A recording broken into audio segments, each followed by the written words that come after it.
stop and move it and then go. Yeah. How cool is that? Yeah. So he got a lot of Legos last year, and this year he's got some really cool things to go with that little hobby. So he's excited. Excellent. He's going to be a director. Maybe he's got the talent and he's got all the equipment. So isn't that nice? Yeah, it's fun. It's fun. I like that. And he's really artsy. So anything, I mean, I get him a lot of sketch pads and nice. My oldest son was like that. Yep, that's good. Yep. And it makes it easy to buy when they're into something like that. Yeah. And which I appreciated very much. Yeah. And my youngest son, anything to do with cooking, if you buy it for him, he's happy. Yeah. Any little gadget that I see that I don't know what it is, or I've never seen it before, Mikey's happy. And it's funny because he gets me the same thing.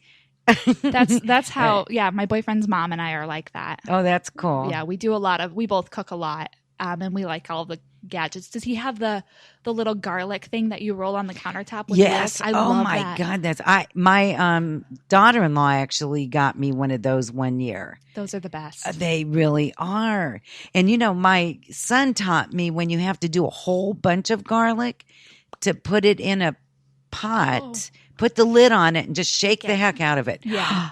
I love that too. Yeah, I like to take the aggression. I like this squash mode with the I garlic. do. That's what I do too.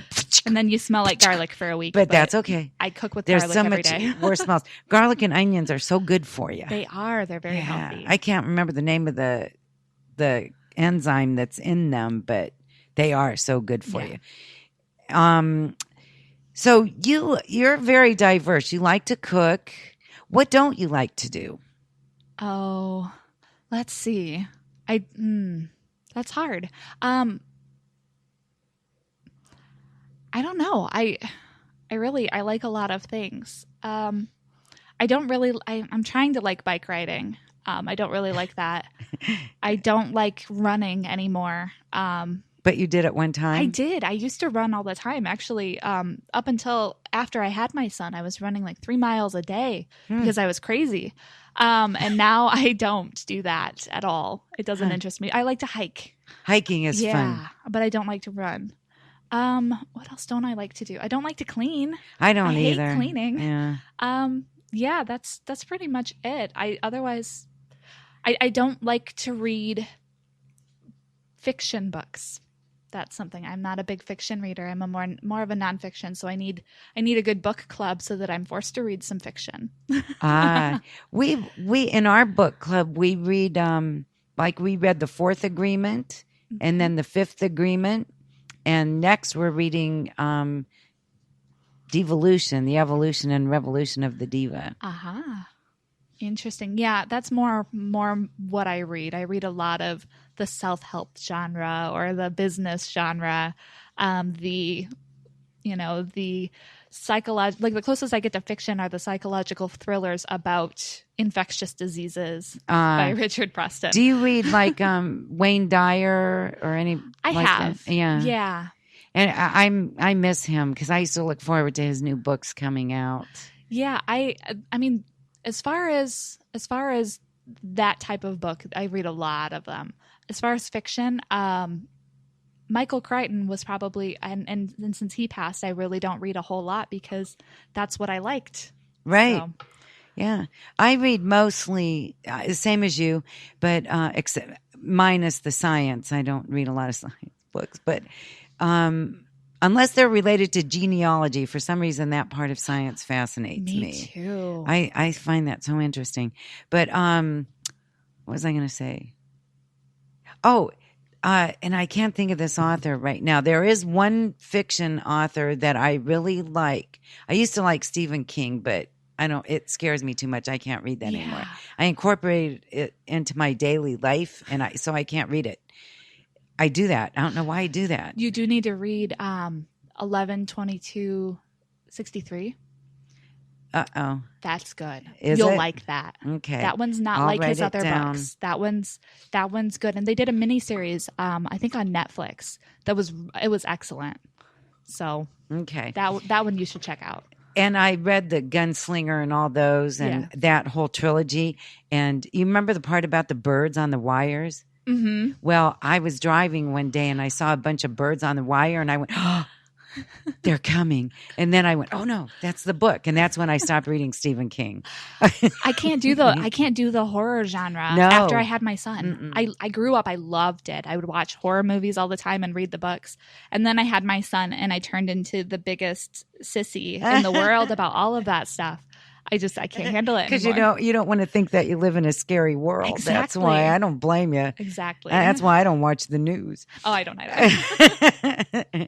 So we're going to take another quick little break and we'll be back. Please stay with us. We're here with Nicole Royer and we're going to continue our conversation because it's fun and we can. So stay with us, please. The divas are going to refill their wine glasses. The Divalution show will be right back. Personal pampering from head to toe with Hairspray Holly, including nail art, hair treatments, special occasions, and so much more. Call Holly today at 989-225-8887. New Beginnings Fair, Psychic Reading Center, Alternative and Holistic Health. Visit 1022 North Genesee Road, Burton, Michigan. Call 810-744-4077. Are your muscles tense, achy, or just worn out? Let Juliana Tacey Massage Therapy soothe your pain away. She's licensed, insured, and board certified. She will even come to your location. She can be reached at 989-684-8255. This is the New Hope Bay Minute. We're speaking with John Zarnecki, Director of Operations. You talk about all-inclusive. Exactly what does that mean?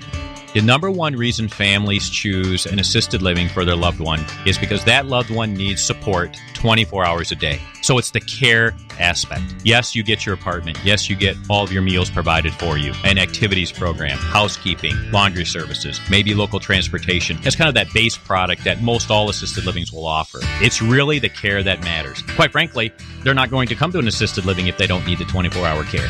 And we do it by calling it all-inclusive, meaning no matter what level of care your family member needs, from the day they move in till the day they leave, it's always included in the price. It never changes. No hidden charges. No levels of care that change constantly. No a la carte care items that change constantly. We say all-inclusive because there are no hidden costs.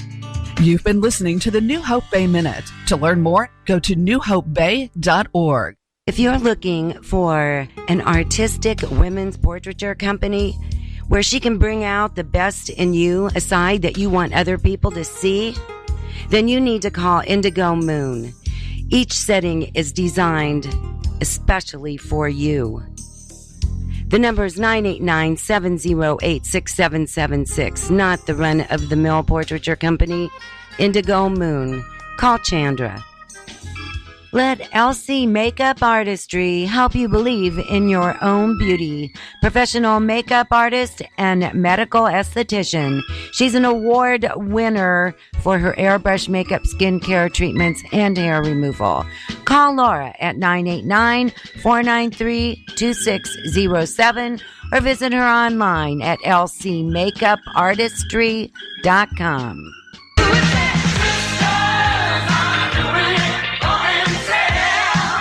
Wine glasses are full. The divas are ready. Now back to the Divalution show. Hey, welcome back. We're here in studio live tonight, December 20th, and our guest is Nicole Royer. We're having fun. We're talking about everything from Christmas to bugs. We've covered it all, I think.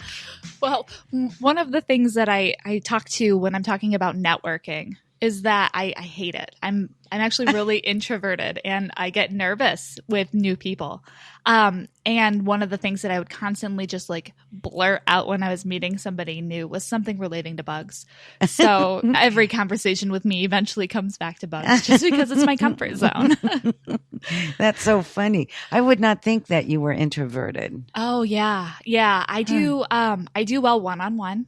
And I do really well in front of large groups. But as soon as I get into small groups, I get really bumbly. And I say a lot of really weird things. I do. That's so funny. I'm okay with it, though. I finally got to a point where I'm like, that's just who I am. Right. And for some reason, people find me interesting. Well, how many women can you have a conversation about bugs with? I don't know. Not too many. but that's been kind of my thing since I was little. My grandpa used to tell the story about when I was about 3 or 4, I was sitting in the middle of the mud in their front yard, picking out and digging up worms and putting them into families. So it's been something that ever since I was really little, it was just my thing. I was constantly playing with bugs. My mom would find bugs in the house because I'd put them in an aquarium and she'd freak out. Oh, that's funny. Yeah. It's funny to me. It's not so funny to her. No, it's funny to me too, though. Your poor mom, though. Yeah. Yeah. Oh, well, what are you going to do? At least you know yourself, and that's really important, that you know what you like and what you don't like, and you go with that. Yeah. And really don't be afraid to show your true self. And for me as a business, it's something that I've learned to embrace a little bit, that I don't have to act a certain way or fit into a certain box, that I can just kind of put that out there into the world and have conversations that maybe wouldn't have happened, or connect with people differently than I would have because I was being real instead of being what they thought I should be or being what I thought they want me to be. Right. And too many people do that. And how can you attract your ideal client or the perfect friend if you're pretending to be somebody that you're not? It's not gonna last, neither relationship. Yeah, I agree. And I do. I feel like there's a change and a shift where people are starting to feel more comfortable with who they actually are and the things that they like. And they're starting to attract that better energy or that better opportunity. Why do you think that is? What shift? What do you think? I think that it really comes back to our lifestyle and all of the things that are put in front of our face that maybe aren't what they should be and aren't real or aren't authentic, and where we feel like that's something that maybe is lacking in our lives a little bit more. So people themselves started to kind of take that back and started to show, this is who I am and this is what I like and this is what I believe, and started to be authentic themselves instead of being, what everybody else thought that they should be. Right. And when I was selling real estate, I was always myself, but the way that I communicated would often change depending on if the person was an engineer or an artist that I was trying to sell a house to. I'd point out different things, and I think that that's okay, as long as your authentic self is still coming across. And you're right. I think people are doing more comfortable in their own skin, so to speak, and more accepting of other people, no matter what, and I think that's huge. But who I notice has done that really a really good job of evolving? Our younger children are so accepting of minority differences, religion-wise, skin color-wise, everything. They're so much more accepting. And to me, that says something about parents. Yeah, I agree. Some of my favorite videos that I've been watching lately, and this is where I waste my time. I watch all of those feel-good videos on Facebook, when you're scrolling and you see something autoplay. And there was one the other day about this kid with special needs, and the kids in his class had noticed. Bought him shoes? Yes, they bought him shoes. And I watch those videos and I see these kids that are making a difference. And there was another one, and I cannot remember for the life of me, the movement that they started, but they're just doing nice things for other people. And this guy, this young adult, got out of his car and cleaned off all of the windows of the doctors and nurses at a hospital in a cancer ward in the middle of the night, because he realized that, they'd been parked out there all day. They've been working these long shifts, and he's just going to go out there and he's going to clear it off. And he, so he did that. And I'm seeing where there are more, movements like that, or actions like that, where people are, giving back and treating people better. And that gives me a lot more hope that it does, that people doesn't are, it? Yeah, people are doing, they're learning the right lessons, and they're not afraid to step out and do something for somebody, even if it might be unpopular or might be different than what their friends are doing. Where we're starting, we are becoming a little bit more accepting of people with lots of differences. Yeah, and that's so important. I think it shows that we're evolving in the right way. Yeah. We have a couple things coming up in January 4th. Please mark your calendars. and you already are coming to